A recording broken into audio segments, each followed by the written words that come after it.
Bonjour à tous et bienvenue. Aujourd'hui, je voudrais vous parler d'impression 3D. En 2022, une société complètement inconnue a sorti la Bamboo Lab X1C, qui est une machine révolutionnaire apportant plein de nouveautés, complètement plug and play. Un modèle plus important est sorti cette année, mais à un prix qui n'a plus rien à voir pour le bricoleur moyen.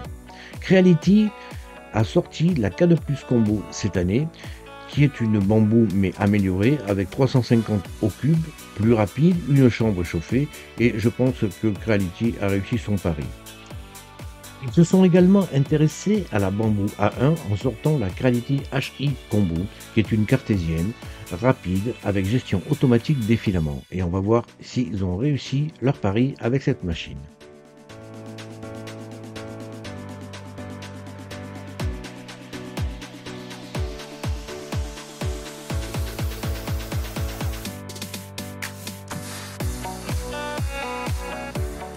À la réception du colis, il est important, mais il n'est pas très lourd. Cette imprimante m'a été adressée par Geekbuying pour que j'en fasse un test sur la chaîne. C'est une société qui a des entrepôts européens qui pratiquent des tarifs assez agressifs sur le matériel informatique et l'imprimante 3D, scanner, etc. Et vous avez également un code promotionnel en description pour diminuer un petit peu la facture. Alors voilà le look qu'a la Bamboo Lab A1 Combo et la Creality HI Combo. Ce sont des machines qui sont tout à fait similaires et comparables. Bon, comme vous le voyez, la machine est très bien protégée dans son emballage. Vous avez un gros colis à sortir en premier, c'est le Creality CFS qui permet de stocker les bobines et permet donc le multicouleur ou multimatériaux. Ensuite, un carton avec toutes les étapes de démontage expliquées dessus clairement. On va suivre les étapes. On va commencer par sortir cette partie-là. Ensuite, en suivant les directives, on va retirer le portique avec la tête préinstallée dessus. Alors entièrement métallique, il pèse son poids, il a l'air de bonne qualité. On va voir ça par la suite. Ensuite, on continue le déballage. Il faut sortir cette partie. En fait, c'est la base de l'imprimante qui est complètement entourée de mousse avec des sangles. On va la poser là et retirer tous les sons. N'oubliez pas de vous abonner, ça permet de faire des tests de machine pour vous montrer un petit peu comment elles fonctionnent et comment elles sont conçues. Sur le dessus, vous avez la plaque texturée, qui est une double face. D'un côté, elle est sérigraphiée, pas de l'autre. La texture est très très fine. C'est l'une des textures les plus fines que j'ai vues sur les imprimantes actuellement. Voilà un petit peu la base, une fois sortie de toutes les mousses qui la protègent. Voilà tout le contenu de la boîte que vous avez ouverte. Il y a quand même pas mal de choses. Alors vous avez tout d'abord la base avec la potence, ainsi qu'un cordon d'alimentation norme européenne et un porte-bobine. Viennent ensuite divers accessoires, un essuyeur de rechange, des visseries, de la graisse, des outils avec une pince coupante et un débouche-buse. Au niveau du CFS, vous avez des câblages et des tubes de PTFE. Alors là, c'est un truc bon, que je comprends pas trop chez Creality. Ben, c'est le filament de PLA de démonstration. Il y en a 10-15 mètres. Hein. Bon, autant ne pas en mettre dans la boîte. Hein. C'est des trucs que je n'ai jamais ouverts avec la Creality. Bon, le montage de la machine, alors c'est un bien grand mot parce qu'elle est déjà pratiquement toute construite. Il y a juste deux pièces à assembler entre elles. Vous faites glisser le plateau sur la base vers l'avant pour vous permettre de libérer les orifices, vous permettant ensuite de glisser la potence dans ceux-ci. Ils viennent s'insérer très facilement. Et alors là, un gros plus, le vissage se fait par-dessus. Alors, nombre de machines euh, cartésiennes qu'il fallait ensuite visser par-dessous, c'est un petit peu compliqué. N'oubliez pas de mettre une petite vis à l'arrière de chaque côté de la potence. On retire ensuite les plastiques qui maintiennent les câbles et vous allez mettre dans leur position. Alors de ce côté, vous n'avez que le moteur Z à connecter. Faites bien glisser les câbles ensuite dans le châssis pour pouvoir positionner ensuite facilement un petit cache qui va rendre tout cela invisible. Voilà, ça c'est d'un côté. De l'autre côté, bon, c'est le même principe. Deux câbles à connecter cette fois-ci, le deuxième moteur Z et le end-stop. Vous rentrez les fils dans le châssis et vous mettez le petit cache. Voilà, votre machine est maintenant très propre. Enfin, vous avez le cordon d'alimentation de la tête. Il vient se glisser le long de la potence dans des colliers qui sont prévus pour l'accueillir. Vous la faites passer derrière le petit boîtier noir de la potence X et vous venez ensuite. Alors, on n'est pas obligé de sortir le couvercle, mais je sors le couvercle pour voir un petit peu ce qu'il y a dedans, mais vous n'êtes pas obligé de le sortir pour insérer le câble. Bon, là, je le mets en place. Voilà un petit peu l'intérieur. Bon, on remet ensuite le petit couvercle qui vient se clipser. Voilà, votre machine est complètement construite. Alors, cette machine est livrée avec le CFS qui vous permet de stocker plusieurs bobines. Il y a bien une documentation spécifique, mais aucune indication pour l'installation. Alors, vous avez un hub pour les filaments avec 4 entrées d'un côté et une sortie, et j'ai mis du scotch double face au dos. On vient ensuite la positionner du côté droit de la machine. Alors là, je l'ai mis un petit peu trop. Vous pouvez l'installer beaucoup plus au milieu de la potence sans aucun risque pour le fonctionnement de la machine. Vous avez ensuite 3 tubes de PTFE qui sont livrés. Vous regardez et vous cherchez parmi les 3 tubes celui qui est le plus court. Il va permettre de relier le hub à la tête d'impression. Alors, on prend donc le plus court. Vous venez l'insérer sur la partie haute du hub. Alors, faites remonter un petit peu la manette et maintenez-la pour enfoncer complètement le câble dedans. Voilà, là c'est fait. L'autre extrémité, vous venez l'insérer au niveau prévu sur la tête. Ensuite, pour l'autre tube, vous prenez un autre tube que vous mettez sur le hub. Alors, il y a 4 entrées, vous choisissez celle que vous voulez et venez ensuite le brancher sur le CFS. Le hub, en effet, permet de connecter 4 CFS pour vous utiliser 16 couleurs. 2 câbles restent à brancher. Alors, je me suis rendu compte par la suite qu'il y avait en fait un double face prévu pour maintenir le hub. Bon. Vous venez prendre le câble le plus long et vous venez l'enficher au niveau de la partie supérieure du hub. Il vient se clipser dessus. L'autre extrémité sera ensuite à brancher sur l'un des ports du CFS, n'importe lequel, on s'en fiche. Reste ensuite un câble avec une extrémité coudée. Vous venez brancher l'extrémité droite sur le deuxième port du CFS. Alors, je me suis rendu compte quand même que le tube que j'avais mis, il était un petit peu long et le filament, il va faire un trajet pas possible. Donc, je vais utiliser le troisième câble livré avec la machine pour avoir un trajet beaucoup plus court. Voilà, je le remets sur le hub. Et enfin, le câble coudé vient se brancher sur l'imprimante. Voilà, tout est connecté. On va pouvoir attaquer. Un emplacement est matérialisé sur le haut de la potence pour venir fixer le support bobine extérieur. Alors, il me restait une vis dans toute la visserie, je ne savais pas à quoi elle servait. En fait, elle sert à fixer cette petite pièce là, juste à la base du support. Vous venez le faire glisser à l'emplacement prévu et il vient ensuite se clipser. Bon, là, je l'ai juste posé. Le tube de PTFE qui sort du hub viendra en fait se positionner à cet endroit. Bon, voyons cette imprimante un petit peu en détail. Alors, c'est une cartésienne, c'est-à-dire que le plateau se déplace d'avant en arrière et il est mentionné d'ailleurs sur le châssis qu'il faut réserver de la place à l'avant et à l'arrière pour permettre les mouvements libres de celui-ci. Vous avez une alimentation sur la partie arrière, c'est une alimentation qui est en 110-220 volts automatique. Elle peut marcher donc un petit peu dans tous les pays. Le volume d'impression est de 260 par 260 par 300 en hauteur, ce qui est quand même la norme haute pour ce genre de machine. J'ai vérifié que ça allait bien jusqu'à 300 en hauteur et c'est le cas.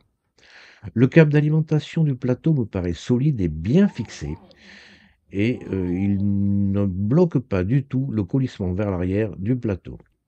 Vous avez une caméra avec un petit opercule pour l'empêcher de filmer, mais alors la caméra est pas de bonne qualité et la LED d'éclairage elle est toute faiblotte, hein, c'est pas terrible. À chaque extrémité du rail X, vous avez des excroissances, des bumpers, et qui vont en fait servir à la gestion du filament. Vous avez un système d'éjection de toutes les reliquats de filament. Quand la tête vient sur la partie gauche de la machine, le filament est extrudé, alors il y en a quand même pas mal qui est éjecté.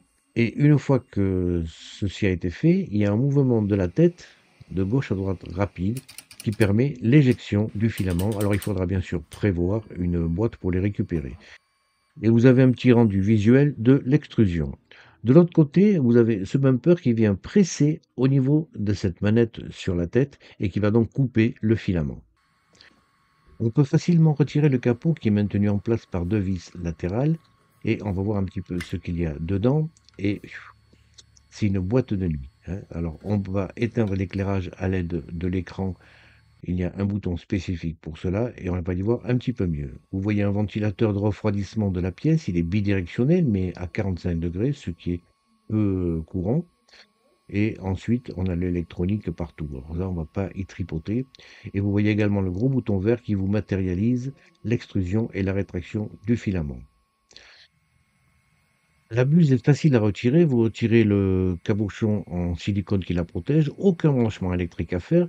Il suffit simplement de dévisser la buse avec la clé de 6 qui est fournie avec l'imprimante. Et c'est une énorme buse avec un filetage très long. Elle est même plus longue que celle qui équipe la K2+. Et vous voyez que sur le côté, les conduits d'aération sont en caoutchouc souple. Si le filament reste coincé dans la buse, il suffit d'appuyer là-dessus pour couper le filament et vous appuyez ensuite sur cette manette pour le retirer à la main hors de la tête. Bon, pour l'instant, on remet le capot, on ne va pas trop tripoter là-dedans. Le lecteur RFID latéral vous permet de lire les caractéristiques du filament que vous mettez sur le porte-bobine et vous avez une clé USB pour insérer les fichiers. L'écran de contrôle est orientable et rabattable. Vous pouvez le replier comme ceci pour ranger la machine. Et ensuite, dans ce sens-là, il y a des crans qui vous le permettent de le tourner de 0 jusqu'à 60 degrés. Voilà, vous avez une très bonne visu avec. Le plateau c'est un plateau aimanté et souple. Alors, il est très très fin. Le grain est très fin et ça donne un fond de pièces imprimées très chouette, ma foi. Vous avez des petits ergots de positionnement qui sont très très petits, mais pour la mise en place, vous bloquez le plateau pour pas qu'il glisse vers l'arrière. Vous faites glisser la plaque par-dessus et elle vient se positionner exactement au bon endroit. Le colissement se fait sur des rails et des poulies. Ils sont à l'abri des projections de filaments et vous voyez ici les poulies qui glissent sur les rails de façon latérale et on peut les régler avec les vis si nécessaire. Le châssis est protégé de toutes les éjections de débris de filaments, contrairement à la bambou. Bon, on va pouvoir mettre l'imprimante en marche. On appuie sur le bouton de mise en marche qui est à l'arrière de la machine et qui n'est pas très accessible. Et on attend que l'écran affiche les directives. Vous avez le CFS qui clignote et qui au bout d'un moment va afficher la température et le degré d'humidité. Et l'écran met un certain temps au démarrage à afficher quelque chose. Alors la première fois, il affiche un menu qui est soit en anglais, soit en chinois. Je vais peut-être prendre l'anglais, c'est plus facile à comprendre. Vous vérifiez qu'il n'y a rien sur le lit qui gêne les manipulations. Vous acceptez la police. Si vous ne le faites pas, ça ne marche pas. Donc on est bien obligé. Et vous choisissez ensuite votre réseau Wi-Fi. Notez que le clavier est en QWERTY. Le firmware de l'imprimante présente de nombreuses modifications. Rappelons que la machine ne sera pas disponible avant la fin du mois d'avril. Vous choisissez votre zone de temps et ensuite, si vous le souhaitez, vous vous connectez sur le Creality Cloud qui vous permet de piloter votre machine avec un téléphone, que vous soyez n'importe où sur la planète.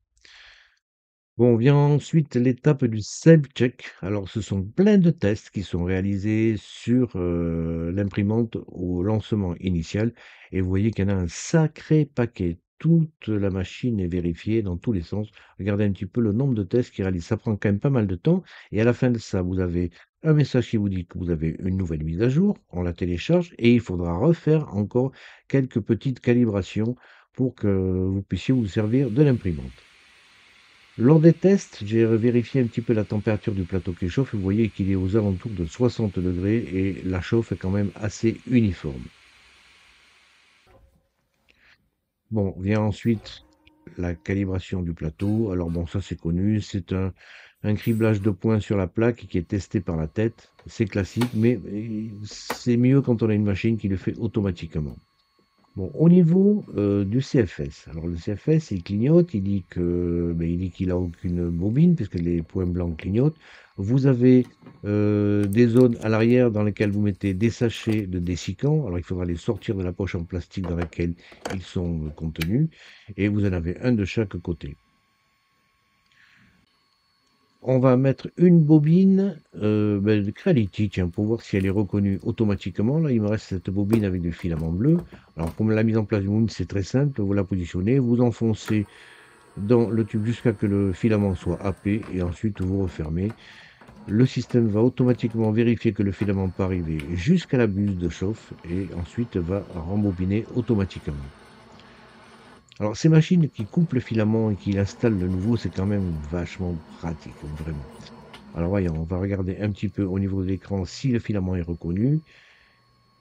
C'est la première bobine. Et oui, elle apparaît en bleu. Vous voyez que là, le filament a été parfaitement reconnu. On va faire une extrusion pour vérifier si tout est OK. Voilà, il y a eu une petite éjection de filament. On voit le petit indicateur sur la tête qui dit que ça fait une extrusion encore. Alors, il va falloir penser à mettre une petite poubelle pour ces rebuts de filament. L'écran de contrôle est très net et assez réactif. Dans le menu des pièces à imprimer, vous avez un choix de pièces qui sont déjà mémorisées sur l'imprimante. Vous avez ensuite les réglages avec les bobines, les mouvements possibles, je reviens aux bobines, et les ventilateurs. Il est ensuite possible dans les autres menus d'avoir le réglage de la caméra pour qu'elle fasse du time-lapse automatiquement. Vous pouvez vérifier le réseau sur lequel est branché et ensuite tous les réglages de système avec tous les réglages possibles. C'est là notamment que l'on éteint les LED au niveau de la tête d'impression. Voyez, vous avez Logo Light qui permet donc de l'éteindre ou de l'allumer. Et vous avez le CFS Setting qui vous permet d'avoir quelques paramètres et notamment démarrage au départ et automatique refill. Ça vous permet, lorsque vous mettez deux bobines de filament identiques, lorsque la première est finie, la deuxième prend la suite pour l'impression. Et ensuite, le wiki, le manuel et le système de maintenance. Il n'y a pas de clé USB livrée avec cette machine. Le logiciel est à télécharger sur le site de Creality. C'est Creality Print qui est en version 6.1 actuellement. On va installer une nouvelle machine. Là, il y a la K de plus qui est déjà liée au logiciel. On va faire rechercher une nouvelle machine. La recherche se fait par réseau Wi-Fi. Elle a détecté automatiquement la Creality HI. Vous la sélectionnez et vous l'ajoutez. Voilà. Votre imprimante maintenant est disponible dans votre atelier. Alors, le logiciel est quand même très simple d'utilisation. Vous sélectionnez là ici la machine avec la buse en question, c'est en 0,4. Alors je suppose qu'il va y avoir des buses en 0,2, 0,6, 0,8 par la suite. On va télécharger un fichier STL. Il apparaît sur le plateau qui est matérialisé à l'écran. Bon, il est mal positionné. Vous le sélectionnez. On va demander un positionnement automatique de la pièce. Voilà, ça c'est fait automatiquement. Alors là, vous avez également les filaments de la machine. Alors, pour qu'ils correspondent à votre machine, là, ça ne correspond pas. En fait, alors, je regarde ici, c'est pas la bonne machine qui est sélectionnée. Alors, vous revenez ici et vous appuyez sur ce bouton jusqu'à qu'il devienne vert. C'est donc cette machine qui va piloter, qui va être pilotée par le logiciel. Elle apparaît maintenant ici. Vous avez maintenant les bons filaments qui apparaissent. Si ce n'est pas le cas, vous appuyez sur ce premier bouton qui vient automatiquement les mettre à la bonne couleur et à la bonne matière aussi. On va sélectionner, par exemple, la couleur bleue pour ce petit hibou. Vous avez ensuite tous les réglages possibles sur le slicer. C'est un petit peu différent par rapport au slicer de Bamboo Lab, mais en fait, il est très pratique quand même à l'utilisation. On va découper le plateau. Voilà, c'est fait. On a le temps d'impression et on l'envoie à la machine. Sur la fenêtre qui apparaît, vous avez une représentation graphique de la machine à utiliser. Vous avez le CFS qui est en route, le type de filament et vous avez la caméra. Bon, on va commencer la première impression de base. Alors pour ça, on va choisir parmi les modèles qui sont proposés directement dans la mémoire de l'imprimante. Alors, vous avez même une corbeille, vous voyez, pour les déchets qui est proposée. Mais elle me paraît un petit peu grande. Voilà, vous avez un test de haute vitesse. On va faire cette pièce-là. Je ne sais pas très bien ce que c'est. Alors, vous pouvez demander de faire la calibration. Vous pouvez dire que, en fait, le filament se trouve sur le CFS. J'ai une poussière sur le doigt, c'est un peu dégueulasse. Bon, et là, vous avez le type de filament. Pour l'instant, je n'ai mis qu'une seule bobine, donc c'est la première qui va être utilisée sur le CFS. On va valider. Voilà, c'est parti. Maintenant, la tête et le plateau vont chauffer jusqu'à la température préconisée. Vous avez un test de la position Z0 qui se fait et un nivellement si vous avez demandé celui-ci. La tête vient ensuite se purger et ça va commencer. Alors, vous voyez que la chauffe de la tête est quand même assez rapide, hein. Il y a une petite amorce qui est imprimée dans le coin avant gauche de la machine. Il se fait en 2 passages et l'imprimante commence son boulot. Alors, on va voir si la première couche, ouais, regardez déjà, la périphérie de la première couche est nickel, hein, vraiment. Bon, là, rien à dire. Et l'imprimante continue sa première couche. Alors, vous voyez qu'au bout d'un moment, quand même, ben, ça accélère, ça va vite, hein, ça va vite quand même. Ouais. Bon, vous avez un rendu sur l'écran de l'impression en cours. Par contre, vous voyez que le rendu à la caméra, il est pourrave. Bon, enfin. Bon, la pièce a été imprimée en 19 minutes et c'est ça. Alors ça, je ne sais pas très bien ce que c'est et j'ai trouvé l'utilisation plus tard, je vous le dirai après. Bon, on va essayer, on ne peut pas le décoller. On est obligé de tordre le plateau parce que le grain du plateau est quand même très très fin, hein, et donc il faut tordre le plateau pour décoller facilement la pièce. Vous voyez que l'adhésion sur le plateau est vraiment parfaite. Voilà, c'est la pièce, écoutez, elle est très propre, hein. Alors regardez le dessous, c'est quand même ce granité de plateau donne un dessous de pièce que je trouve très très chouette, personnellement. Bon, dans les modèles proposés en mémoire, il y a l'impression rapide qui est proposée. Alors là, j'ai mis plus de filaments. Je vais choisir la même couleur pour l'instant et on va lancer l'impression pour voir ce que c'est que l'impression rapide avec cette machine qui peut aller jusqu'à 500 mm seconde. Vous voyez la progression du filament dans le tube de PTFE qui passe dans le hub et qui va jusque sur la tête. Ça vous permet d'avoir comme ça un rendu visuel de la bonne progression de votre filament et qu'il n'y a pas de problème. Alors ça commence très mollo. Je regarde pourtant c'est ultra fast. Alors vous avez en vitesse, vous avez ultra fast et normal. Bon, pour l'instant, elle s'est mise en ultra fast et elle fait un petit support pour la pièce qui va être imprimée. Vous voyez au niveau du hub la petite manette qui descend et qui monte au fur et à mesure que l'extrusion du filament se fait. Voilà, et là maintenant on a la vitesse maximum que peut donner la machine avec ce type d'impression. Vous voyez que bon, ben, c'est quand même pas mal, hein. C'est vraiment pas mal. On va voir le fini s'il est chouette. Alors, vous voyez le rendu à la caméra, bon, je trouve que c'est pas ça. Cette caméra est vraiment de mauvaise qualité. Voilà, l'impression est finie. La machine vous présente la pièce qui a été imprimée, le plateau s'avançant vers vous. Et je vais essayer de le retirer, mais là, ouais, alors c'est une couche. Donc je pense que je vais couper la pièce. Bon, ben on va attendre que ça refroidisse un petit peu. Et quand ça refroidit, bon là, on peut le retirer plus facilement. Voilà ce que ça donne. Mais alors, ouais, c'est très propre, hein. C'est quand même très propre, hein. À 500 mm seconde, ça a été imprimé. Les vagues là. Regardez, bon, là c'est un petit peu coupé parce que c'est moi qui l'ai déchiré en le décollant. Mais regardez un petit peu si c'est les murs. Regardez ces murs, hein, on voit absolument pas les épaisseurs de couches qui ont été imprimées l'une sur l'autre. Par contre, il n'y a pas de racloir qui est prévu, hein, il faudra donc s'en procurer un. C'est une pièce qui peut servir quand même sur ce genre de machine. Alors, j'ai imprimé ce chapitre test de PETG, mais en fait, c'est pas voulu. J'ai voulu m'imprimer une petite corbeille pour les déchets. J'ai pas pris celle qui était dans la mémoire, parce qu'elle était un petit peu grande, je trouvais. Mais alors, regardez, vous demandez ce que ça m'a donné. C'est pourrave, là. Alors là, bon, alors, qu'est-ce qui se passe? En fait, c'est très simple, hein. J'avais pris une bobine de PETG et j'ai laissé les réglages pour le PLA. Bon, donc, une fois les bons réglages, l'impression se fait beaucoup mieux. Le plateau est à 80 degrés, on le voit ici avec le testeur. Et vous voyez que la première couche, elle est, mais alors, nickel, nickel, nickel. Alors, par contre, regardez à la caméra. Alors, on peut allumer ou éteindre la petite LED. Alors, je vais essayer de l'éteindre. Voilà, là, c'est éteint. Euh, je la rallume, il n'y a pas une différence qui saute aux yeux. Vraiment, cette LED, elle est pas puissante du tout. J'ai éteint la lumière de mon bureau, et alors là, on n'y voit rien du tout, hein. Bon. Alors voilà ce que ça m'a donné, mais là, j'ai eu un petit problème à la fin avec le PUBG. Alors en fait, les fenêtres étaient ouvertes.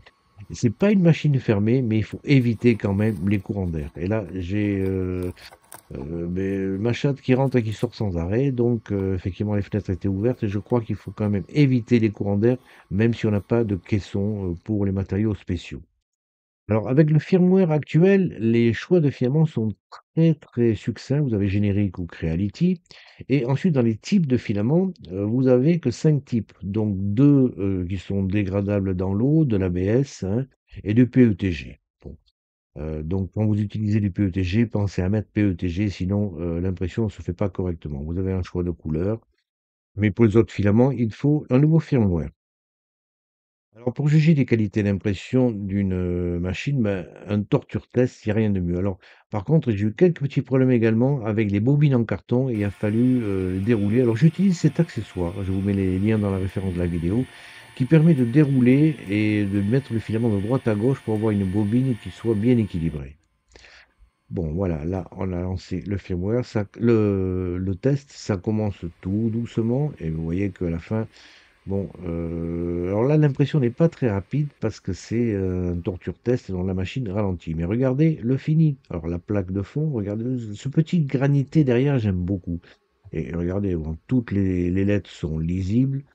Il y a un test de longueur, un test, de diamètre des petits tubes là. Alors je les ai mesurés, ça correspond bien. Il y a un bon respect des différents un test de stringing qui n'a pas donné de stringing. Bon là, j'ai eu de la chance, je pense. Alors vous avez des petits ronds également qu'il faut mesurer, mais qui correspondent bien, et vous avez des ponts. Alors les ponts, ils sont parfaits, alors, vraiment parfaits. Ils sont au milieu là, et regardez là, c'est vraiment rien à dire, rien à dire. Un petit bout de fil qui traîne un petit peu, et en fait un test d'overhanging et qui montre un overhanging très très bien maîtrisé sur cette machine. Très peu de défauts au dos de ce test. Vraiment chapeau. Bon, cette machine fait du multicouleur, on va tester le multicouleur. Alors, je fais juste une toute petite pièce. Alors comme c'est pas que je fais un petit canard là, et vous voyez le système rejette une couleur pour ensuite prendre la suivante. Il y a une tour de purge au fond de la machine et le positionnement de la deuxième couleur se fait pile poil au bon endroit. Bon là, on avait déjà vu sur la K2 Pro, bon, que c'était bien géré et c'est également très bien géré sur la Creality HI, rien à dire. Vous avez vu quand même la violence de la coupure du filament, hein, la tête bump sur le côté droit, et ouais, un petit peu ce que ça m'a imprimé, juste un petit triangle d'une autre couleur. Là, vous voyez que l'impression des couleurs se fait quand même en profondeur dans la pièce, et là, elle est complètement finie. On va la retirer. Bon, là, ça vient. Voilà, c'est un petit canard avec 3 couleurs. Vous avez le blanc, le noir, l'orange, et 4 couleurs même, et le beige pour le corps. Vous voyez, bon, la finition, rien à dire. C'est lisse, enfin, très propre, très très propre et très bien positionné. La gestion multicouleur est aussi parfaite que sur la K2 Pro. En ce qui concerne les déchets, voilà quoi, hein. Alors, il vaut mieux imprimer plusieurs pièces en même temps. Vous aurez le même nombre de déchets global.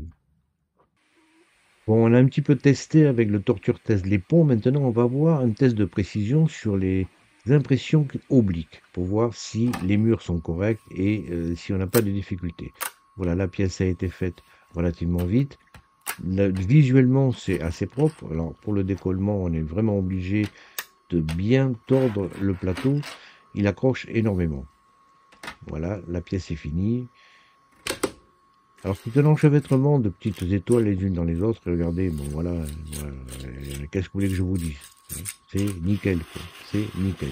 Rien à dire. L'impression a été parfaite. Voilà. Alors j'utilise un petit peu n'importe quoi comme filament. J'ai utilisé de l'Anycubic, du Ice. Je n'ai pas utilisé que du Creality pour tester un petit peu tout ce que peut faire la machine. Le print in place est un test que j'aime bien faire. Le principe, c'est imprimer directement sur le plateau une pièce qui a déjà des articulations ou des charnières et voir ensuite si tout fonctionne correctement. Et là, j'ai choisi d'imprimer des toutes petites pièces justement pour juger de l'efficacité de la machine. Ça, c'est un petit camion de pompier. Vous voyez que les roues, ben, elles ont été imprimées, mais elles sont complètement indépendantes. Et la petite échelle peut se lever, elle peut tourner également. Vraiment, rien à dire. Alors, sur des petites pièces comme ça, c'est difficile. Mais à quoi ça sert? Ben, en fait, il y a une deuxième pièce à imprimer. Voilà, j'ai un reliquat de mon véhicule de pompier. Vous l'ouvrez. Ben, ça vous permet de mettre la petite pièce imprimée dedans. Et vous aurez comme ça des petits œufs de Pâques qui seront très sympas pour réaliser une course au trésor pour les petits. Alors je vous mets les références dans la description des vidéos, il y en a plusieurs possibles. Voilà, c'était, la rapide présentation de la Creality Hachi Combo, qui est une machine de bonne qualité, je trouve. Alors, par rapport à la Bamboo Lab A1, elle a un volume qui est supérieur. La gestion du filament se fait dans un caisson, je trouve que c'est plus pratique. La base est fermée, elle ne se salit pas et le prix est inférieur, surtout avec la réduction offerte. Alors, c'est également une machine ouverte. Ne pensez pas traiter tous les types de matériaux possibles sur une machine ouverte, mais c'est pas spécifique à la Creality. Alors voilà ce qui a été fait là dans cette vidéo. Bon, le test de vitesse rapide, moi, m'a impressionné d'une part par la vitesse et par la qualité de la pièce obtenue. Alors ça, c'est ma première pièce imprimée, c'est très propre. Regardez la plaque dessous, je trouve que c'est vraiment bien. Et en fait, ça sert à bloquer un petit peu les filaments s'ils sont injectés avec force. Le torture test, bon voilà, hein, je pense que c'est difficile de faire mieux, hein. Et encore une fois, j'adore le rendu de la base de la pièce. Vraiment très très propre, là, c'est... Ensuite, le test en multicouleur, alors là, c'est un petit test, mais il s'est réalisé dans de bonnes conditions. La pièce est bien finie, j'ai rien de négatif à dire dessus. La machine peut traiter du multicouleur ou du multifilament très facilement, mais il faudra mettre une poubelle pour récupérer un petit peu le tout. Un test de précision qui s'est révélé positif également. Et enfin, voilà, c'est Pâques là maintenant, alors pensez à faire peut-être ces petits œufs. Vous avez plein de petits véhicules différents, tous articulés à mettre dedans. Je pense que vous pouvez organiser une chasse au trésor très sympa avec si vous avez des enfants ou des petits-enfants. Bon, encore une fois, Creality a marqué un bon point. Et en attendant, je vous dis à la prochaine.